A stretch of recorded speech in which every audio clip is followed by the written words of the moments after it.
నా ప్రియుడైన యేసుక్రీస్తు పరిశుద్ధ నామమున మీ అందరికీ శుభములు. ఈరోజు మన పాఠం పేరు నోవాహు దినములలో జరిగినట్టు జరుగును. ఏం జరిగింది నోవాహు దినములలో? మనలో చాలామందికి కుతూహలం ఉంటుంది. ఏం జరగబోతుంది అసలు? ఇప్పటి పరిస్థితుల్లోనైతే చాలా భయంకరమైన పరిస్థితులలో మనం బ్రతుకుతున్నాం కనుక ఏం జరుగుతుంది ఈ ప్రపంచానికి? రేపేం జరగబోతుంది? ఇంత భయంకరమైన దినాల్లో మనం ఎందుకు ఉంటూ ఉన్నాము? అసలు ఏంటి అనే చాలా ఆందోళనకరమైన ప్రశ్నలు మైండ్లో ఉండొచ్చు. చాలామందికి డౌట్స్ ఉండొచ్చు. నేనంటాను, పరిశుద్ధ గ్రంథము ప్రతి విషయాన్ని కూడా మనకు స్పష్టంగా బోధిస్తుంది. ఎందుకు అనంటే ఇది దేవుని మాట. ఈ సర్వభూమికి నేను రారాజును. ఈ భూమి అంతటిని పరిపాలించేది రారాజైన దేవుడు, సృష్టికర్త. ఆయన ఈ భూమిని సృష్టించుకున్నాడు ఒక ఉద్దేశంతో. అందులో మనల్ని సృష్టించుకున్నాడు తన ప్రత్యేకమైన ఉద్దేశంతో. ఆయన బిడ్డలం మనము. అయితే ప్రతి విషయాన్ని కూడా ఏది దాచుకోకుండా మనకు అన్ని విషయాలు కూడా తెలియపరుస్తూ వస్తూ ఉన్నాడు. ఎలాగో అనంటే ఒక ఎగ్జాంపుల్ చెప్తాను. నేను ప్రభుత్వ అధికారిని. నా ప్లేస్కి ఎవరైనా రావాలి అనంటే, విఐపీస్ ఎవరైనా వస్తూ ఉన్నారు అనంటే, విజిట్ చేయడానికి లేక ఇనాగరల్ ఫంక్షన్కి వస్తూ ఉన్నారు అనంటే వారి షెడ్యూల్ అంతా కూడా ముందే వచ్చేస్తుంది నాకు. నేను ఆ షెడ్యూల్ అంతా చూసి ఆ షెడ్యూల్ ప్రకారం వారి కొరకు సిద్ధపాటు చేయాల్సి ఉంటుంది. అధికారులు అందరము కలిసి ఏమని షెడ్యూల్ పంపుతారు వారు? బై రోడ్ వస్తూ ఉన్నారా, బై ఎయిర్ వస్తున్నారా, వస్తే ఎక్కడ ఉంటారు, ఎన్ని గంటలకు ఇనాగ్రేషన్ జరుగుతుంది, ఆ తర్వాత ఎప్పుడు వెళ్ళిపోతారు, ఎన్ని రోజులు ఉంటారు, ఎప్పుడు వెళ్ళిపోతారు, ఏమి తింటారు, ఇవన్నీ కూడా మనకు ముందే వివరాలన్నీ కూడా వస్తాయి. దాని చొప్పున మేము సిద్ధపరచవలసి ఉంటుంది. ఈ భూమిని సృష్టించుకున్న దేవుడు కూడా ఒక ఖచ్చితమైన ప్రణాళిక కలిగి ఉన్నాడు. ప్రతి సమయంలో కూడా మనమే ఒక టైం ఫ్రేమ్లో ఉంటూ ఉన్నాం. మనకే సన్ రైజింగ్ అండ్ సన్సెట్. దేవుడు అనంతుడు, వీటన్నిటికీ పైగా ఉన్నవాడు. అయితే దేవుడికి ఖచ్చితమైన ప్రణాళిక ఉంది భూమి ఎడల, భూమిలో నివసించే మనుషుల ఎడల. ఈ విషయాన్ని మొదట మనము తెలుసుకోవాలి, అర్థం చేసుకోవాలి. దేవుని యొక్క ప్రణాళికను అర్థం చేసుకోవాలి అనంటే పరిశుద్ధ గ్రంథమే ఖచ్చితమైన, వివరమైన, చాలా విశ్లేషణతో కూడిన వివరాలు మనకు అందిస్తుంది. పాత నిబంధన గ్రంథంలో ఎంతోమంది ప్రవక్తలు ఈ విషయాలన్నీ కూడా చెబుతూ వచ్చారు. మనకు తెలిసినట్టుగా చాలామంది పెద్ద పెద్ద ప్రవక్తలు ప్రవచిస్తూ వచ్చారు. ఏమి జరగబోతూ ఉన్నాయో చెప్పారు, అప్పుడేం జరుగుతుందో చెప్పారు, ముందు జరగబోయే వాటిని కూడా చెప్పారు. మనకు తెలిసినట్టుగా వారు చెప్పిన ప్రవచనాలు అనేకం కూడా రుజువయ్యాయి, కూడా జరిగినాయి కూడా. ఎప్పుడు యేసుప్రభు వస్తారు అన్నారు, యేసుప్రభు వచ్చారు. చనిపోయారు, తిరిగి లేస్తారు, మరలా వస్తారన్న సంగతి కూడా పరిశుద్ధ గ్రంథం చెప్తుంది. మరలా వచ్చే విషయం కూడా పరిశుద్ధ గ్రంథం చెప్పినంత స్పష్టంగా మరెవ్వరు కూడా చెప్పలేరు అని నేను నమ్ముతాను. ఎందుకు అనంటే ప్రతిరోజు వాక్యం చదివే వ్యక్తిగా నేను నమ్ముతాను ఆ విషయాన్ని. ఈ విషయాన్ని శిష్యులు అడుగుతూ ఉన్నారు యేసయ్యని. అయ్యా, మేము మెస్సయ్య వస్తారన్నారు, వచ్చారు, సరే, మీరు మళ్ళీ వెళ్ళిపోతానంటున్నారు కదా, మరి మాకు మళ్ళీ ఏం జరుగుతుంది, మీరు వెళ్ళిపోయిన తర్వాత మేమెట్లా అన్నప్పుడు యేసయ్య ఈ వివరాలు చెప్తూ ఉన్నారు. నేను మళ్ళీ వస్తాను. దేవునికి ప్రతి సమయంలో కూడా ఖచ్చితమైన ప్రణాళికలు ఉన్నాయని మనం ఇప్పుడే చూసుకుంటూ ఉన్నాం. నేను మళ్ళీ వస్తాను. వచ్చినప్పుడు ఇలాంటి పరిస్థితులు భూమి మీద ఉంటాయి. నోవాహు దినములలో ఉన్నట్టు ఉంటాయి. నోవాహు దినములలో ఎలాగుందంట? మనం ఈ వాక్య భాగాన్ని లూకా సువార్త 17వ అధ్యాయం 16వ వచనం నుండి ఉంటుంది. ఎలా ఉన్నాయి? నోవాహు కాలంలో ప్రజలు తింటూ ఉన్నారు, త్రాగుతూ ఉన్నారు, పెళ్ళిళ్ళు చేసుకుంటూ ఉన్నారు, అన్నీ క్యాజువల్గా జరిగిపోతూ ఉన్నాయి. అయితే వారు ఒకటి గమనించడం లేదు. వారి మధ్యనే ఉన్న నోవాహు ఏం చేస్తున్నాడు? దేవుడు చెప్పిన మాటకు లోబడి నోవా ఒక ఓడను తయారు చేస్తూ ఉన్నాడు. ఓడ అంటే అప్పుడు ఎవరికి తెలియని విషయం. ఓడ అసలు ఎప్పుడు వాళ్ళు చూడలేదు కనుక అలాంటి కొత్త విషయాన్ని వారు తయారు చేస్తూ ఉన్నారు. నోవాహు ఆయన కుటుంబము సహాయపడి ఉండొచ్చు. మరి నోవాహు తయారు చేస్తూ ఉన్నప్పుడు వారు ఎన్నోసార్లు అడిగి ఉండవచ్చు, ఎందుకు తయారు చేస్తూ ఉన్నారంటే నోవాహు చెప్పి ఉండవచ్చు కదా. దేవుడు ఇందాక చేయమన్నాడు, త్వరలో జలప్రళయం వస్తుందంట, భూమి అంతా కూడా నాశనం చేయబడుతుందంట. ఈ విషయాలన్నీ చెప్పి ఉండవచ్చు కదా, కానీ ఎవరు నమ్మలేదు. అలాంటి పరిస్థితులు నేను సెకండ్ టైం భూమికి వచ్చినప్పుడు జరుగుతాయి. అలాంటి పరిస్థితులే ఉంటాయి. అలాంటి పరిస్థితులే ఉన్నాయి ఇప్పుడు కూడా. ఎవరు నమ్మటం లేదు, ఎవరు కూడా ఈ విషయాల్ని పట్టించుకోవటం లేదు. ఏమి జరగబోతుందో ఇంకా వేరే వేరే వేరే వేరే విధాలుగా వారు ప్రయత్నాలు చేసి తెలుసుకుంటున్నాం అనుకుంటున్నారు. కానీ దైవ గ్రంథం మాత్రమే ఈ విషయాలన్నీ కూడా ఖచ్చితంగా మనకు చెప్పగలుగుతుంది. ఈ విషయాన్ని నేను నమ్ముతాను. మీరు కూడా దేవుని వాక్యంలో వెతుక్కోండి నేను సలహా ఇస్తున్నాను. నోవాహు దినములలో ఉన్నట్టు ఉంటుంది. అలాగే ఇంకొక వ్యక్తి పేరు కూడా చెప్తూ ఉన్నాడు దేవుడు. ఏమని యేసు ప్రభు చెప్తూ ఉన్నారు, లోతును జ్ఞాపకం చేసుకో. లోతు దినములలో ఉన్నట్టు ఉంటుంది. లోతు దినములో ఏం జరిగింది? భయంకరమైన పాపం పెరిగిపోయింది. దేవుని పూర్తిగా మర్చిపోయినారు. అప్పుడు అగ్నిగంధకాలు పైనుండి కురవబడ్డాయి సొదొమ గొమొర్రా అనే ప్రాంతాల్లో. లోతు ఆయన కుటుంబం మాత్రం రక్షించబడింది. అంతేకాదు లోతు భార్యను కూడా జ్ఞాపకం చేసుకోండి.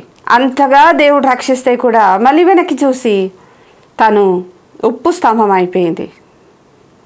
ఇలాంటి పరిస్థితులలో మనుషులు కఠినమైన మనస్సాక్షి కలిగిన దినాల్లో ఉంటారనమాట. నోవాహు దినంలో ఉన్నట్టు ఉంటుంది. ఇప్పుడు ఆయన రెండవ రాకడ సమయంలో మనం ఉన్నాం. ఆయన షెడ్యూల్ ప్రకారము సెకండ్ కమింగ్ డేస్లో మనం ఉన్నాము. అయితే నోవాహు దినములలో ఉన్నట్టుగా రెండవ రాకడ సంఘటనకు ముందుగా ఒక సంఘటన జరుగుతుంది. అది సంఘము ఎత్తబడటము. పాత నిబంధన గ్రంథంలో ఈ విషయం మీద ఏ ప్రవచనాలు కూడా లేవు. కానీ యేసు ప్రభు తన కనికరం చొప్పున సంఘాన్ని తనకు వధువుగా సిద్ధపరుస్తూ ఉన్నారు పరిశుద్ధాత్మ ద్వారా. మనతో పరిశుద్ధాత్మ దేవుడు ఉండి సంఘాన్ని సిద్ధపరుస్తూ ఉన్నారు. ఆ దినము వరకు ఆయన ఓడలోనికి వెళ్ళిన దినము వరకు కూడా ఆయన చెప్తూనే వస్తూ ఉన్నాడు, కానీ ఎవరు నమ్మలేదు. అలాగూ ఆ దినం ఉంటుంది. ఏం దినం అది? ర్యాప్చర్ అనే దినం ఉంటుంది. ర్యాప్చర్ అంటే సంఘము యేసు ప్రభువుని విశ్వసించిన వారందరూ ఎత్తబడే దినం. అది ఎత్తబడే వరకు అది నిశ్శబ్దంగాను సూచనలు లేకుండాను సడన్గా జరిగే సంఘటన. అది త్వరలో సంభవిస్తుంది. ఈ విషయాలన్నీ కూడా ప్రవచన గ్రంథమైన యెహెజ్కేలు గ్రంథాన్ని చూసినప్పుడు కొంత అర్థం చేసుకోవచ్చు. కొంత ఇంకా వారు చెప్పిన ప్రవచనాలు నెరవేర్చబడడానికి చాలా త్వరలో నెరవేర్చబడడానికి దగ్గరలో ఉన్నాయి. ఆయన ప్రవచన నెరవేర్పు త్వరలో ఉంది అని అర్థం చేసుకోవడానికి యెహెజ్కేలు గ్రంథం 38వ అధ్యాయంలో చూద్దాం. 38వ అధ్యాయంలో ఉన్న విషయాలు ఏంటంటే, మీరు ఇంకా డీటెయిల్డ్గా దాన్ని చదవండి. ఇంకా నెరవేర్పు ముందు ముందు ఉంది, త్వరలో సంభవించబోతూ ఉంది. ఆ అధ్యాయంలో 38వ అధ్యాయంలో ఉన్న దేశము ఇశ్రాయేలు దేశం.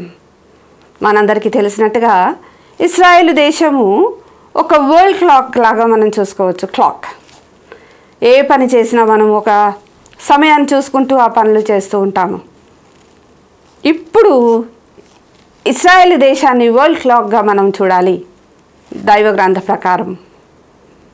38వ అధ్యాయంలో ఇశ్రాయేలు దేశం గురించిన చాలా శ్రేష్టమైన విషయాలు ఉంటాయి. ఇది నట్ట నడుమన ఉన్న దేశం అని 12వ వచనంలో ఉంటుంది. మిడిల్ ఆఫ్ ద ఎర్త్, అది చాలా మధ్యలో ఉన్న దేశం అంట. చాలా చిన్న దేశం. ఒక 150 మైల్స్ పొడవు, 50 మైల్స్ వెడల్పు ఉన్న చిన్న దేశమే. కానీ ఇది నా దేశము అన్నాడు దేవుడు. దేవుడే క్లెయిమ్ చేసుకుంటున్నాడేమని, ఇది నా దేశం, ఇందులో నివసించే ప్రజలు నా ప్రజలు. ఎంత గొప్ప సంగతి కదా. చిన్న దేశమైన ఇశ్రాయేలును దేవుడు కోరుకుంటూ ఉన్నాడు. మనకు కూడా బైబిల్లో జరిగిన సంఘటనలన్నీ కూడా ఇశ్రాయేల్లోనే జరుగుతూ ఉన్నాయి. అయితే ఇది చివరి దశలో వచ్చినప్పుడు అందులో సమకూర్చబడతారు. అందులో ఉన్న జనులందరూ కూడా యెరూషలేము దేవాలయాన్ని పడగొట్టిన తర్వాత చెదిరిపోయి ఆయా దేశాలకు చెదిరిపోయిన ఇశ్రాయేలీలందరూ కూడా సమకూర్చబడతారు. జరిగింది అది 1948 మే 14న ఒక నేషన్గా ఫామ్ అయింది. ఒక్కొక్కటిగా ఈ ప్రవచనాలన్నీ నెరవేర్చబడుతూ వస్తున్నాయి. ఆ తర్వాత అక్కడ ఉంటుంది ఆ చాప్టర్లోనే చాలా దేశాలు కూడా ఇశ్రాయేల్ దేశాన్ని కోరుకొని దాని మీదకి యుద్ధానికి వస్తాయి అన్న దేశాలన్నిటి లిస్ట్ కూడా అక్కడ ఉంది. మన ఆ లిస్ట్ చూసినట్టయితే ఇప్పుడున్న ఆ దేశాల పేర్లు మారినాయి. ఈ దేశాలన్నీ ఇప్పటికీ ఉన్నాయి. ఆ దేశాలన్నీ కూడా ఇశ్రాయేల్ దేశం మీదకి వస్తాయి. ఈ సంఘటన జరగబోతూ ఉంది త్వరలో. ఆయా విషయాల్లో మనము న్యూస్ చూస్తూ ఉంటాము, తెలుసుకుంటూ ఉంటాము. ఇశ్రాయేల్ దేశము కోరుకునే నేషన్స్ చాలా ఉన్నాయి. దాంట్లో 9 కంట్రీస్ లిస్ట్ ఉంది. మీరు చదివి చూసుకోండి.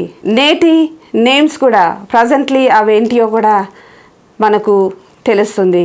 ఈ ఇశ్రాయేల్ దేశం మీదకి యుద్ధానికి వచ్చే దేశాల గురించిన వివరాలన్నీ కూడా యెహెజ్కేలు గ్రంథం 38వ అధ్యాయంలో ఉంటాయి. Rosh present Russia, Meshech present Moscow, తూబాలు ప్రజెంట్ టుబలస్కా, పారసిక దేశము ప్రజెంట్ ఇరాన్, గొమెరు, తొగర్మా ఇవన్నీ కూడా ప్రజెంట్ టర్కీ, మోడర్న్ టర్కీ. ఇంకా చాలా దేశాలు ఉన్నాయి. ఈ దేశాలన్నిటితో పాటు ఇంకా కొన్ని దేశాలు కూడా మీతో కలుస్తాయి. ఇవన్నీ కూడా ఇశ్రాయేల్ దేశం మీదకి యుద్ధానికి వస్తాయి. ఇశ్రాయేల్ దేశాన్ని ఆక్యుపై చేయడానికి వాటి ఉద్దేశం అని ఈ 38వ అధ్యాయంలో మనకు దేవుడు చెప్తూ ఉన్నాడు. ప్రాఫెసీ చేయబడుతుంది. ఇది ఇంకా జరగలేదు. మన ప్రజెంట్ కండిషన్స్ చూస్తే జరగబోయే వాటిలలోనే ఉంది ఈ లిస్ట్. జరగబోయేది త్వరలో సంభవించబోతుంది కనుక మనము ఏం చేయాలి మరి? త్వరలో సంభవించబోయే ఈ సంఘటనలన్నీ కూడా నోవాహు ఓడ కడుతూ చెప్తున్నట్టుగా మనకు చెప్పబడుతూ ఉన్నాయి. ఓడ ఎందుకు కడుతూ ఉన్నాను? త్వరలో సంభవించబోతూ ఉన్నాయి ఇవన్నీ. ఆ సంభవించబోయే సంఘటన జరిగే దినము రోజున నోవాహు ఆయన కుటుంబము ఓడలోనికి వెళ్ళిపోయినట్టుగా సంఘమైన మనము రాప్చర్లో ఎత్తబడతాము. ఈ విషయాన్ని నేను నమ్ముతూ ఉన్నాను. అందుకని మీకు తెలియజేస్తూ ఉన్నాను. ఇవన్నీ కష్టాలన్నీ కూడా విడవబడిన వారికి వస్తాయి. నోవాహు దినములలో ఉన్నట్టుగా ఉంటుందని యేసు ప్రభు వారు ఈ విషయానికే చెప్పారని నేను నమ్ముతూ ఉన్నాను. చివరి దినాల్లో మనం ఉన్నాము. పొలిటికల్ సినారియో మనం చూసినట్టయితే దాదాపుగా నేను అనుకుంటాను బహుశా 3rd వరల్డ్ వార్ ఏమో. ఈ సంఘటన జరగకముందే, ప్రళయం రాకముందే నోవాహును ఆయన కుటుంబాన్ని తప్పించినట్టుగా, సొదొమ గొమొర్రాల నాశనం చేయకముందే లోతు కుటుంబాన్ని తప్పించినట్టుగా, ఈ సంఘటనలు యుద్ధ సంఘటనలు జరగకముందే సంఘము ఎత్తబడే గుంపులో ఉంటుంది. పరిశుద్ధాత్మ దేవుడు సంఘాన్ని కొనిపోతారు అని దేవుని వాక్యం చెప్తున్నట్టుగా నేను గ్రహించాను. ఈ విషయాలు మనం మనస్కరించాలి. ఎప్పటి నుంచో అంటూ ఉన్నారులే ఇది జరగదు అని అనుకుంటే మనము విడిచివేయబడతాము. ఆ తర్వాత జరిగే భయంకరమైన శ్రమల కాలము, మహాశ్రమల కాలము ఎదుర్కోవాల్సి వస్తుంది. ప్రియ బిడ్డలారా, ఈ విషయాన్ని మనం మనస్కరించాలి. మనము ఈ విషయాలని ప్రపంచానికి చెప్పటానికి సంఘంగా, వధూ సంఘంగా మనం సిద్ధంగా ఉండాలని సిద్ధపరచడానికి మనము రాయబారులము. విబిఎస్ థీమ్ ఇదే కదా, మేము క్రీస్తు రాయబారులం. దేవుడు సర్వాధికారి. ఆయన షెడ్యూల్ చొప్పున ప్రతిదీ జరుగుతుంది. ఇది త్వరలో సంభవించబోతుంది అని తనే చెప్పిస్తూ ఉన్నారు తన ప్రవక్తల ద్వారా. అలాగే యేసు ప్రభు కూడా చెప్తూ ఉన్నారు న్యూ టెస్టిమెంట్లో, లూకా సువార్త 17వ అధ్యాయంలో. కనుక ఈ విషయాల్ని మనం మనస్కరించకపోతే నష్టపోయేది మనమే. ఈ విషయాలన్నీ కూడా త్వరలో సంభవించబోతూ ఉన్నాయి. సంభవించినప్పుడు సంఘం ఎత్తబడుతుంది. రాప్చర్లో వెళ్ళిపోతాము. 2వ రాకడలో నా ప్రభువుతో కూడా నేను కూడా ఈ భూమి మీదకి వస్తాను. 1000 ఏళ్ల పరిపాలనలలో నేను నా ప్రభువుతో ఉంటాను. ఈ విశ్వాసంతో మనమందరం కూడా బ్రతకాలి. ఇవన్నీ కూడా మనం జరుగుతున్న వాటన్నిటిని బట్టి భయపడవద్దు, ఆందోళన చెందవద్దు. ఇవన్నీ కూడా ఒక షెడ్యూల్ ప్రకారమే జరుగుతూ ఉన్నాయి. ఎందుకు అనంటే ఈ లోకాధికారి అయిన సాతానుకు చివరి దినాలు కనుక ఎంత మందిని కావాలంటే అంతమందిని సమకూర్చుకోవడానికి చేస్తూ ఉన్న భయంకరమైన కార్యాలు ఇవన్నీ కూడా. కానీ వాని చేతిలో మనం పడకుండా ప్రేమగల దేవుని హస్తాల్లో ఉండాలని దేవుడు మనల్ని కోరుకుంటూ ఉన్నాడు. ఇవన్నీ జరుగుతున్నాయని తెలిసినప్పుడు మనం అలర్ట్ అయిపోవాలి. అలర్ట్గా ఉండకపోతే వదిలివేయబడతాము. కనుక నా ప్రియ బిడ్డలారా, మనము ఈ విషయాలన్నీ కూడా తెలియపరచడానికి రాయబారులం, క్రీస్తు రాయబారులం. రాయబారం అంటే ఇన్ఫర్మేషన్ ఇచ్చే వాళ్ళని రాయబారులు అంటారు. ఈ ఇన్ఫర్మేషన్, ఈ గుడ్ న్యూస్ అందరికీ ప్రకటించడానికి మనము రాయబారులుగా ఈ లోకంలోకి వెళ్ళాలి. దేవుని వాక్యాన్ని ప్రతిరోజు చదవాలి. చదువుతూ ఉన్నప్పుడు అనేక విషయాలను దేవుడు మనకు బోధిస్తాడు. టీచర్ పరిశుద్ధాత్మ దేవుడే. కనుక ఎవరైతే ఈ వాక్యాన్ని చదువుతూ వాక్యానుసారంగా విషయాలు జరుగుతున్నప్పుడు అలర్ట్గా ఉండడానికి ఇష్టపడతారో, ఎత్తబడే సంఘంలో ఉండడానికి ఇష్టపడతారో వారందరికీ కూడా దేవుని కృప మెండుగా తోడుగా ఉండునుగాక. పరిశుద్ధాత్మ దేవుని చేత నడిపించబడుదురుగాక. Thank you. God bless you.